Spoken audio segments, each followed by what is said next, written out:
Bonjour à tous, on se retrouve aujourd'hui du coup pour une première vidéo sur cette chaîne concernant un coopératif de test entre le DJI Ronin S et le Zen Crane Lab 3. Donc c'est parti. On va commencer par comparer le packaging et l'emballage et après tout ce qui est accessoires. Donc on peut voir qu'au niveau des boîtes de transport, on est sur le même matériau, du polystyrène thermochauffé pour DJI et pour Zen Crane. On peut voir au niveau de la compacité, DJI est un peu plus compact au niveau hauteur et sur les côtés, voilà, légèrement. Je préfère les dimensions de la mallette de transport de chez Zen Crane, qui est bien plus fine que la mallette DJI.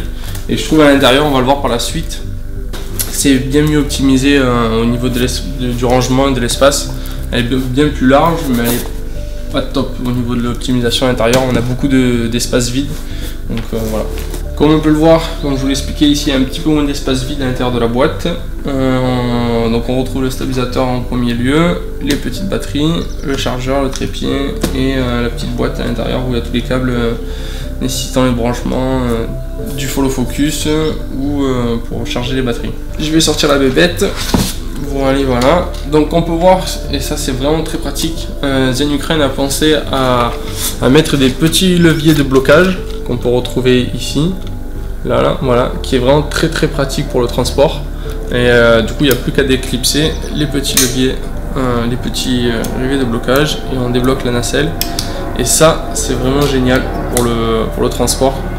Dommage que chez DJI, ils n'ont pas pensé à ça. Du coup, une fois son système de transport déverrouillé, comme vous pouvez le voir ici, plus qu'à fixer son petit pied. Voilà, platine de support. Ouais. Concernant du coup les batteries du coup chez le Zen Crane, je suis un petit peu déçu comparé à DJI, on verra par la suite, mais chez DJI les batteries sont intégrées dans le grip ou plus ou moins à l'intérieur du stabilisateur, ce qui est très pratique et qui a un aspect beaucoup plus costaud que ces fameuses petites piles qu'on retrouve à insérer manuellement à l'intérieur. Du coup, une fois les piles installées, comme on peut le voir, on n'a plus qu'à rabattre le petit capot. Du coup le système de serrage est assez sguinch. Façon de parler, c'est disons que c'est pas très solide, ça m'a l'air pas très costaud, ça bouge un petit peu comme on peut voir et voilà, c'est pas une fois clipsé, ça bouge un peu, c'est pas top. Voilà, je suis pas très fan de leur système au niveau des batteries, c'est un peu brouillon je trouve. Ensuite on peut retrouver la platine de support, donc voilà, donc la platine de support est un peu spéciale cette année, elle est surélevée légèrement comme on peut le voir et au niveau du serrage pour faire tenir l'objectif, donc il est orientable un petit peu si jamais l'objectif est décentré par rapport au boîtier, donc ça c'est bien, et en hauteur ça c'est pas trop mal au niveau du réglage, donc ça c'est pratique, et surtout on peut cette fois-ci ajuster la longueur, voilà, donc c'est assez pratique comparé à d'autres systèmes que propose notamment DJI. Donc la platine est plutôt bien foutue je trouve. On retrouve donc le petit chargeur classique comme il y avait sur le Zen Crane 2 avec les deux entrées micro USB pour pouvoir charger les batteries et la fameuse petite boîte à l'intérieur. On retrouve beaucoup de câbles cette fois-ci. Du coup on retrouve tous les câbles permettant le fonctionnement du stabilisateur. Ces petits câbles là permettent de connecter le boîtier au stabilisateur une fois situé dessus, donc ça permet de pouvoir récupérer certains réglages de notre boîtier en passant par là, donc on peut retrouver les ISO, l'ouverture et la vitesse d'obturation et aussi lancer l'enregistrement grâce à ces petits boutons là qui sont en plus. Donc ces réglages là sont disponibles selon le boîtier qu'on a, la liste détaillée sur le site de Zen Crane pour voir quel boîtier est compatible ou pas. On retrouve aussi un câble d'alimentation pour le chargeur et dans la petite pochette ici. On retrouve aussi également deux câbles HDMI, donc alors c'est du mini HDMI vers mini HDMI, micro HDMI vers mini HDMI. Ces câbles en plus permettent de pouvoir brancher le boîtier au stabilisateur, mais cette fois-ci on se concentre sur le flux vidéo. Ça permet du coup au stabilisateur donc avec ce petit boîtier là d'envoyer le flux vidéo sur l'application Zen Crane. Du coup avec l'application qui est sur le smartphone, on peut se servir du smartphone comme d'un retour vidéo qui peut être fixé sur le côté du stabilisateur. Donc ce système là de transmission sans fil sur smartphone pour servir comme un moniteur, c'est un petit plus que DJI n'a pas et qui est à prendre en compte lors de l'achat si vous en avez besoin ou pas. Alors sur ce Zen Ukraine Lab 3, on a pas mal de sorties, que ce soit vidéo ou alimentation, ou de possibilités aussi sinon de réglage au niveau de l'exposition de votre image, ou même du stabilisateur. Donc ça fait une configuration assez chargée, je trouve, en boutons. Il y a beaucoup de boutons, donc on peut retrouver ici du coup le bouton on. Sur le côté ici, on retrouve du coup le petit panel ou le petit écran d'habitude qu'on retrouve comme sur le Zen Ukraine 2, avec le petit bouton pour régler donc ici tout ce qui est exposition de votre image, le trig là pour se balader dans les menus, et ici on retrouve du coup les boutons principaux pour gérer le stabilisateur, donc follow focus, POV, les différents modes du stabilisateur. Et ici aussi on retrouve encore d'autres boutons là, donc qui permettent aussi de gérer la stabilisation du stabilisateur. On retrouve aussi également ici là une petite entrée USB qui permet d'alimenter votre smartphone si vous manquez de batterie. Donc ça c'est vachement pratique, une bonne idée d'avoir y pensé.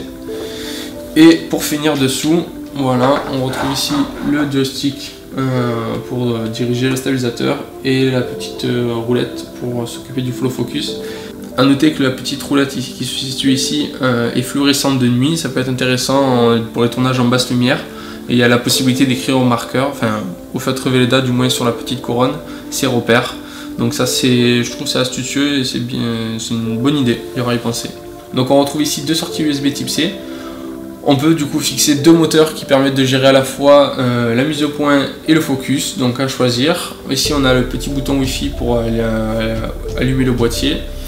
Ici nous avons une entrée HDMI qui permet de récupérer le signal de la caméra pour que le boîtier ensuite se charge d'envoyer le signal sur votre smartphone. Et ici du coup la petite entrée qui permet à la fois de contrôler votre boîtier et aussi de charger le boîtier en parallèle. Si vous souhaitez aussi une source d'alimentation plus élevée, on peut retrouver ici du 8 volts. Alors je sais pas jusqu'à combien de watts on peut tirer. Voilà, je vous ai fini de vous présenter le Zen Ukraine Lab 3. On va passer maintenant au Rona S. Donc comme je vous l'ai dit, à l'intérieur on retrouve beaucoup de vide. Donc une boîte qui est assez épaisse pour pas grand chose finalement. Voilà, donc là on peut voir la possibilité quand même de rajouter une deuxième batterie.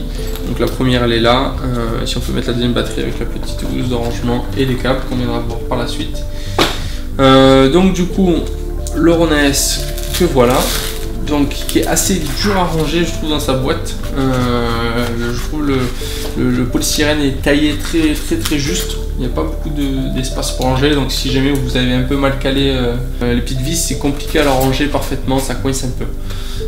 Donc DJI nous donne en office de transport pour éviter que le stabilisateur se cogne de partout dans tous les sens, le petit scratch qu'on connaît d'habitude. Donc voilà, pour moi ça c'est passé quoi. Il y a possibilité de faire des super systèmes avec des petits loquets comme on retrouve sur le Zen Ukraine Lab 3. Donc c'est dommage que DJI n'y ait pas pensé. On retrouve aussi du coup la batterie, comme je vous l'ai dit, la batterie est détachée du Rona S. Donc voici la batterie. En elle-même toute seule, il n'y a pas possibilité de la recharger à part peut-être en achetant un accessoire, je ne sais même pas si ça existe, qui pourrait se brancher ici. Sinon il n'y a pas d'entrée USB ou autre. Voilà, on retrouve dessous du coup deux pas de vis, un gros, un large, et ensuite la batterie du coup vient se fixer comme ceci. Tac. Et ensuite pour verrouiller, il y a un petit loquet sur le côté là, ici, on verra mieux sur la GoPro. Voilà. Et voilà, du coup le Rona S est assemblé pour l'instant. Donc comme je vous l'ai dit, c'est assez compliqué de récupérer le trépied. Il est vachement coincé. Et les polystyrènes sont très justes au niveau de l'ajustement. Ici on retrouve du coup la platine de fixation et son chargeur. Voilà, qui est ici. Ensuite dans la petite boîte on retrouve du coup tout ce qui est câble pour le DJI.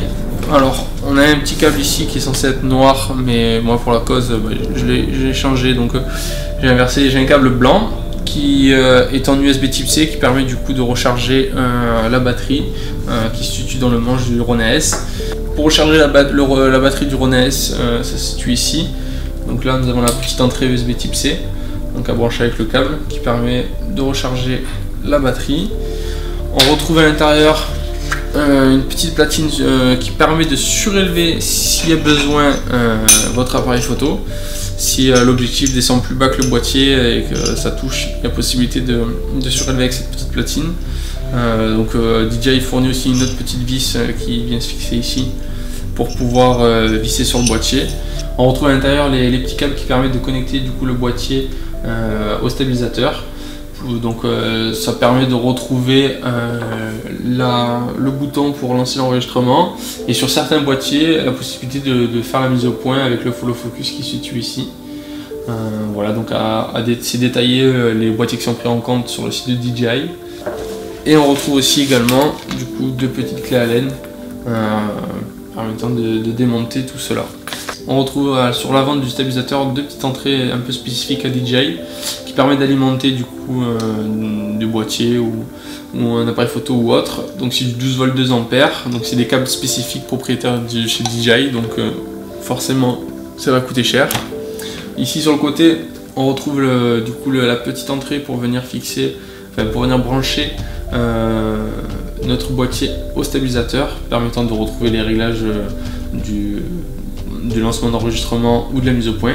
On retrouve ici le petit bouton pour se balader dans les menus en règle générale, le joystick pour orienter le stabilisateur et le petit bouton pour trigger et lancer l'enregistrement. A savoir qu'il y a 2 boutons pour allumer le stabilisateur, donc il y a un bouton qui est propre à la batterie qui permet d'alimenter que la batterie, donc elle s'allume, elle envoie du courant mais il ne se passe rien.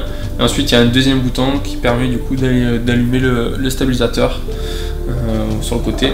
Ensuite derrière on retrouve ici une petite gâchette à utiliser dans certains modes qui est vachement pratique, comme pour passer en mode sport très rapidement. Alors pour reparler simplement des 2 stabilisateurs, un petit peu mon avis, chez DJI on a vraiment mis l'accent sur la robustesse, un produit très bien fini, de qualité très propre, et rien à dire, tout en aluminium, donc un produit qui semble très robuste à la prise en main, avec un couple au niveau des moteurs qui est bluffant. Moi qui avait à l'époque un Ronin M, on retrouve à peu près le même couple au niveau de la puissance des moteurs. Donc ça c'est vraiment bluffant de la part de chez DJI pour un gabarit aussi compact, d'avoir une puissance et un torque au niveau des moteurs aussi élevé. Au niveau du flow focus sur le côté chez DJI, on a vraiment une sensation de robustesse au niveau du toucher, même quand on essaie de le tordre un petit peu, ça ne branche pas, bien costaud. Voilà, donc un produit qui reste très bien fini pour le prix auquel il est vendu sur le marché. Le seul petit bémol c'est au niveau du poids, il est assez lourd, il fait à peu près 1,7 kg. Donc pour moi le deuxième petit bémol est assez important à mes yeux, pour mon utilisation je parle. Donc moi mon petit problème au niveau de la capacité d'emport de caméra sur le Ronin S, donc comme on peut le voir, le recul par rapport au centre de gravité est assez faible.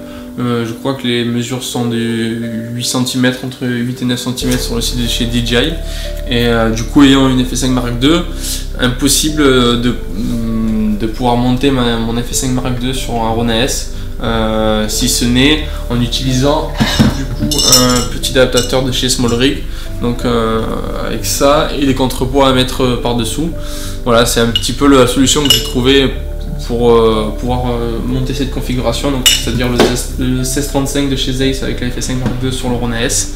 C'est un petit peu mon seul recours, mais qui est pas du tout très pratique, à savoir que j'ai les poids ici qui viennent se fixer là, et j'ai souvent du coup quand je tilte en avant ou en arrière, les moteurs les contrepoids qui viennent taper, donc même si je les répartis, c'est pas très pratique.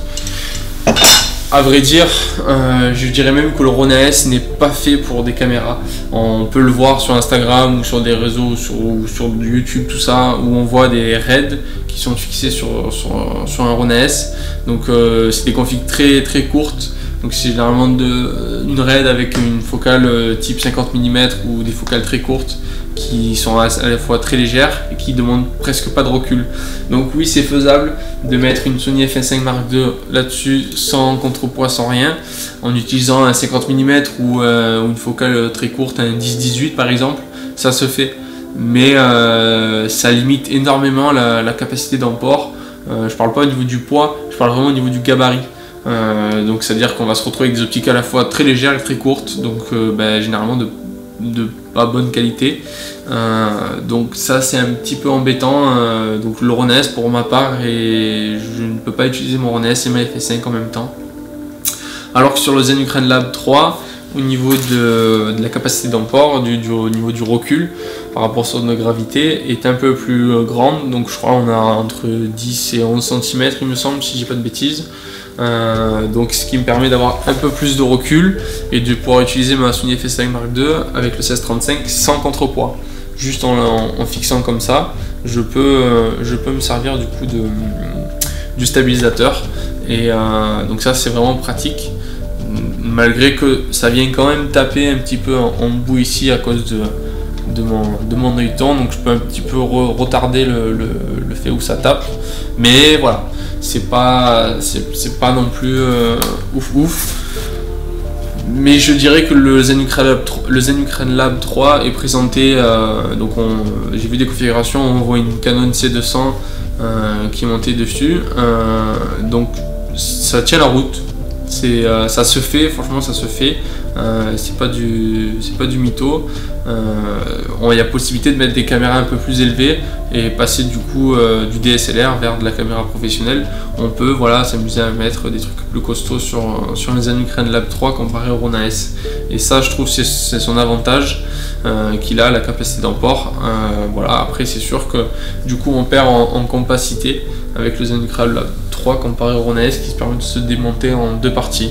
Pour tirer une petite conclusion du coup au niveau de ces deux stabilisateurs, si vous êtes détenteur d'un DSLR, donc type Sony A7R Mark II, Sony A7S Mark II ou du Canon, enfin tout ce qui est dans ce format-là, en DSLR, voilà, en appareil photo, il n'y a pas de problème. À la fois pour ces deux boîtiers, pour ces deux stabilisateurs, il n'y a pas de problème. Après c'est juste une histoire de goût. Moi, si je dois vous conseiller un stabilisateur pour du type du DSLR avec des optiques assez légères, pas très imposantes on va dire, je vous conseillerais plutôt de vous orienter vers le Zen Ukraine WeLab 3, qui est du coup un stabilisateur plus petit, plus compact, et qui fait très bien le taf et qui est beaucoup plus léger que le DJI Rona S. Voilà, après si jamais vous voulez un stabilisateur qui soit costaud sur des prises de vue, on va dire où il y a du mouvement, où il y a de l'action, où vous êtes mené à courir ou à le solliciter très fortement, c'est sûr et certain que le Rona S tiendra bien plus ses promesses sur les tournages, où ça nécessite des prises de vue un peu plus dans l'action avec du mouvement, et voilà, donc les moteurs ont un couple, comme je le répète, ont un couple assez bluffant comparé à d'autres marques. Du coup il n'y a pas de problème sur tout type de tournage, le Rona S fera l'affaire. Voilà, alors que du coup le Zen Ukraine Lab 3 est vraiment plus poussé au niveau de la technicité, et le fait de pouvoir à la fois contrôler le boîtier, la mise au point, le zoom, tout ça c'est des éléments qui sont à prendre en compte.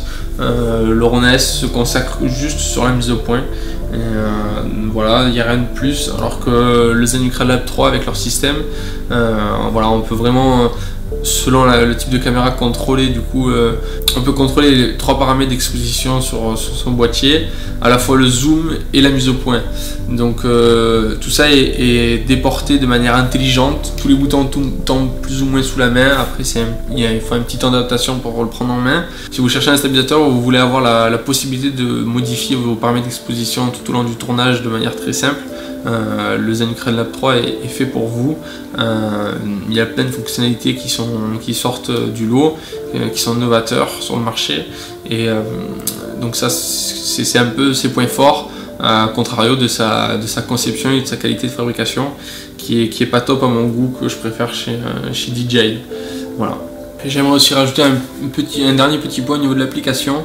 Voilà, donc à savoir, si je dois choisir une application entre Zen Ukraine et chez DJI, donc je choisirais DJI. Ils ont développé une application qui est au top, qui marche parfaitement, qui se connecte très rapidement au stabilisateur. Tous les réglages qu'on applique, ça change vraiment en temps réel. Il n'y a pas besoin d'éteindre, de rallumer, ça marche sans problème. Alors à contrario de chez Zen Ukraine, ils n'ont toujours pas changé leur application, ils n'ont pas amélioré plus que ça ou fait une application sur mesure par rapport au Zen Ukraine Lab 3.